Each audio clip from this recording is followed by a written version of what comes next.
You know, Hollywood has always been a place where secrets lurk in the shadows, where grudges simmer beneath the surface of smiling faces, and where some feuds never quite heal.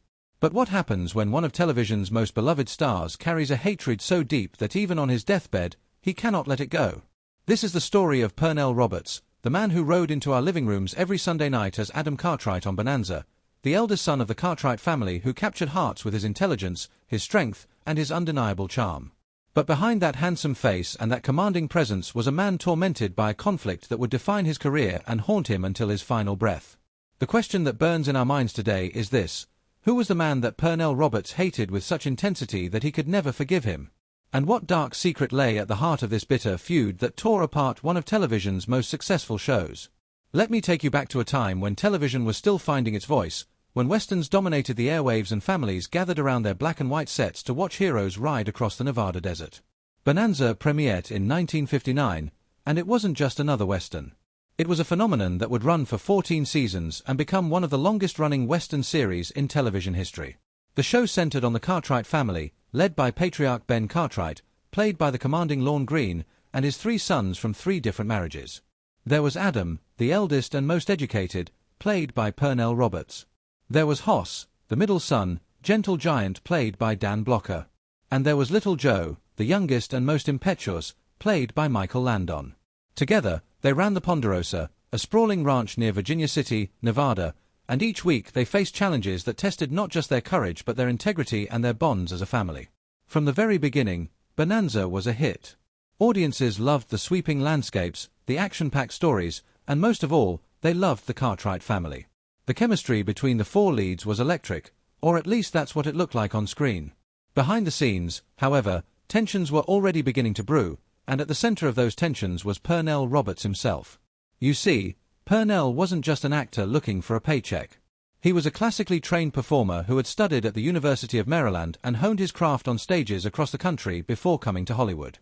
He had performed Shakespeare, he had worked in serious dramatic productions, and he saw himself as an artist, not just a television cowboy. When he signed on to Bonanza, he thought he was joining a show that would explore meaningful themes, that would challenge viewers and push the boundaries of what television could be. What he found instead was something that he came to view as shallow, repetitive, and beneath his talents. But who was the man that Pernell Roberts hated?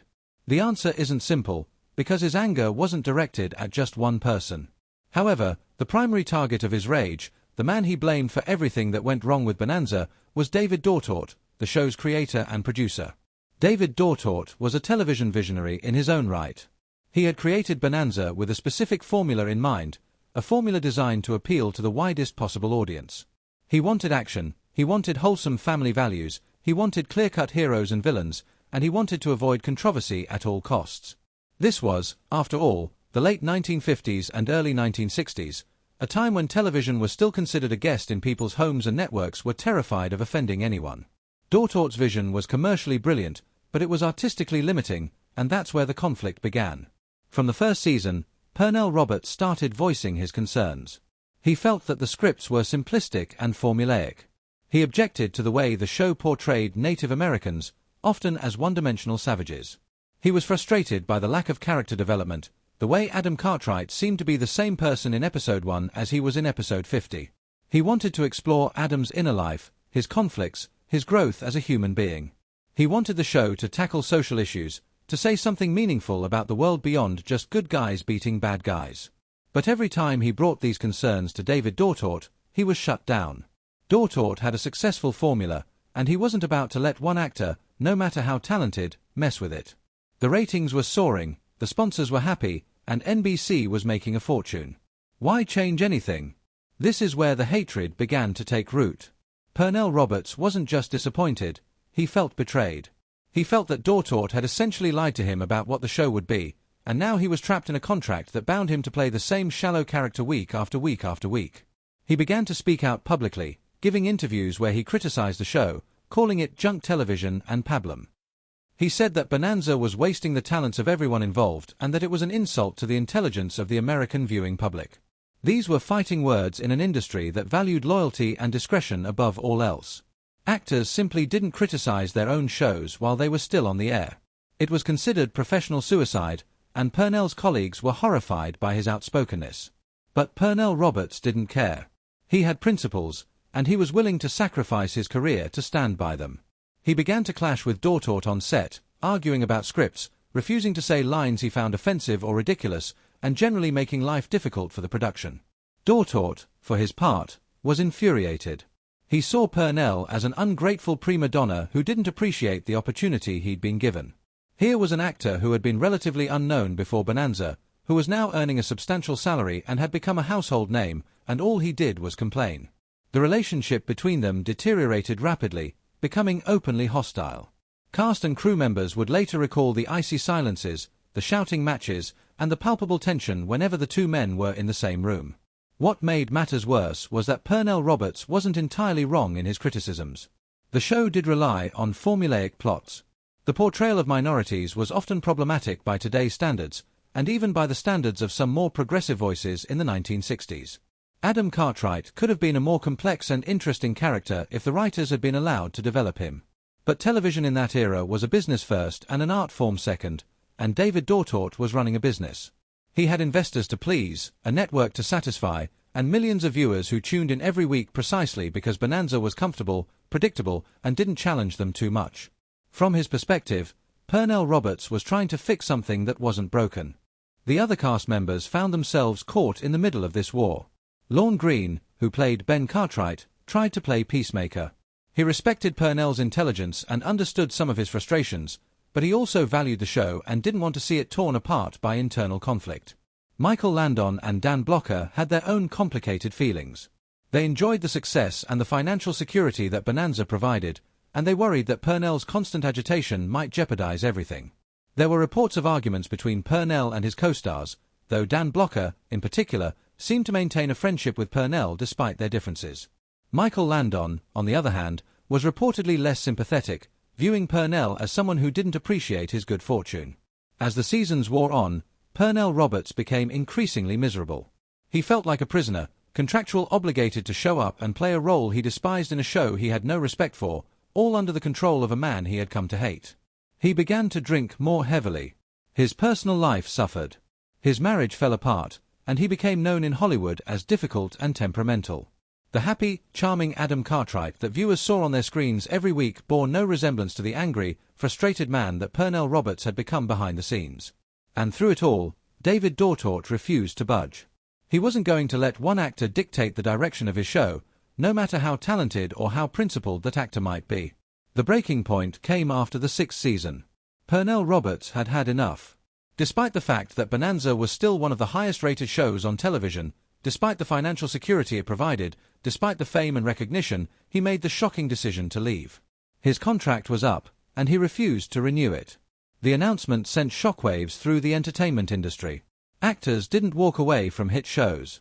They didn't turn their backs on that kind of success. But Pernell Roberts did exactly that. When asked why he was leaving, he didn't mince words. He said he could no longer tolerate the show's mediocrity, that he refused to waste any more of his life on something he didn't believe in. And while he didn't always name David Dortort specifically in these interviews, everyone knew who he was talking about. David Dortort's response was cold and dismissive. He essentially wrote Adam Cartwright out of the show with minimal explanation, just a line here and there about how Adam had gone off to seek his fortune elsewhere. The show continued without him and remained successful for another 8 seasons. Dortort proved that no one actor was bigger than the show, and in Hollywood circles, this was seen as a victory for the producer and a cautionary tale about the dangers of biting the hand that feeds you. But for Pernell Roberts, leaving Bonanza was both a liberation and a curse. He was finally free from David Dortort's control, but he had also made himself virtually unemployable in an industry that values conformity and loyalty above all else. The years that followed were difficult for Pernell Roberts. He returned to theatre work, which had always been his first love, but theatre doesn't pay like television does, and it doesn't provide the same level of recognition. He took guest roles on various television shows, but nothing stuck. He became known as the actor who had walked away from Bonanza, the man who had sabotaged his own career over a matter of principle. Some admired him for his integrity, but many more thought he was foolish. In Hollywood, there's an old saying, "You'll never work in this town again." Pernell Roberts came dangerously close to living that reality. And as he struggled professionally and personally, his hatred for David Dortort only intensified. He blamed Dortort for creating a show that was beneath him, for refusing to listen to his concerns, for wasting 6 years of his life on garbage, and now for essentially blackballing him in the industry by spreading the word that he was difficult to work with. It wasn't until the 1970s that Pernell Roberts finally found another successful television role, when he was cast as the title character in Trapper John, MD, a medical drama that was ostensibly a continuation of the character from the movie and TV series MAS*H. The show ran for 7 seasons, from 1979 to 1986, and proved that Pernell Roberts could carry a series.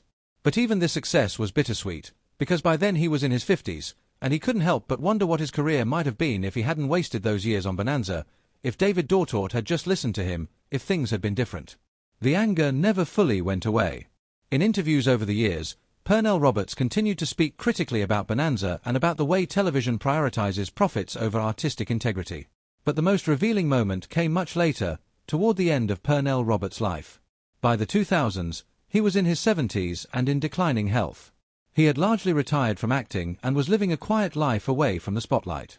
But he agreed to do a few interviews, and in these conversations, the subject of Bonanza inevitably came up. And when it did, the old anger came flooding back. He talked about David Dortort with a bitterness that had not diminished with time. He said that Dortort had been a tyrant, that he had cared only about money and ratings, that he had no respect for the craft of acting or the potential of television to be something more than just mindless entertainment. He said that working on Bonanza had been the worst experience of his professional life, and that he had never forgiven Dortort for it, and that he never would. What makes this story so tragic is that both men had valid points. David Dortort created a show that brought joy to millions of people, that employed hundreds of cast and crew members over its 14-year run, and that became a cultural touchstone. He was good at his job, and his job was to make successful television. Pernell Roberts, on the other hand, believed that art should aspire to more than just commercial success, that television had a responsibility to challenge and educate its audience, not just to pacify them. He believed in the power of storytelling to make the world a better place, and he was willing to sacrifice his career to stand by those beliefs. Both men were right, and both men were wrong, and the collision between their two worldviews created a feud that would last for decades. In 2010, Pernell Roberts passed away at the age of 81 from pancreatic cancer. He died as he had lived, on his own terms, having never reconciled with David Dortort or with his time on Bonanza. David Dortort had passed away a few years earlier, in 2010, at the age of 93, having lived to see the enduring legacy of his creation. Bonanza remains a beloved classic, still rerun on various networks and streaming platforms, still finding new generations of fans. And Pernell Roberts' portrayal of Adam Cartwright remains one of the most memorable aspects of the show, even if he himself couldn't stand it. So what are we to make of this story? What does it tell us about Hollywood, about the nature of artistic integrity, about the price of success? Perhaps the lesson is that there are no easy answers, that sometimes two people can both be right and still end up destroying each other. Pernell Roberts wanted Bonanza to be something it was never meant to be, and David Dortort refused to let one actor derail his vision. The result was a feud that benefited no one and left both men bitter and resentful. And yet, out of that conflict came some of the most compelling television of its era, because Pernell Roberts' frustration and anger gave Adam Cartwright a depth and complexity that the scripts often lacked. When you watch those early seasons of Bonanza now, you can see it in his eyes, the intelligence and the intensity that made him stand out from the other characters. That wasn't acting, that was real emotion seeping through. There's also a broader question here about the role of the actor in the creative process. Should actors simply do what they're told, read the lines they're given, and cash their paychecks? Or do they have a responsibility to speak up when they see something wrong, to push for better material, to advocate for more meaningful storytelling? Pernell Roberts clearly believed the latter, and he was willing to pay a heavy price for that belief. But his career trajectory also serves as a warning to other actors about the dangers of being too outspoken, too difficult, too unwilling to compromise. Hollywood is an unforgiving place, and it has a long memory. Interestingly, the feud between Pernell Roberts and David Dortort has become part of the Bonanza legend, adding a layer of real-world drama to a show that was otherwise fairly straightforward. Fans of the series have long debated who was in the right, with some siding with Pernell Roberts and admiring his principled stand, while others defend David Dortort and argue that he was just trying to make the best show he could within the constraints of network television. The truth, as is often the case, probably lies somewhere in the middle.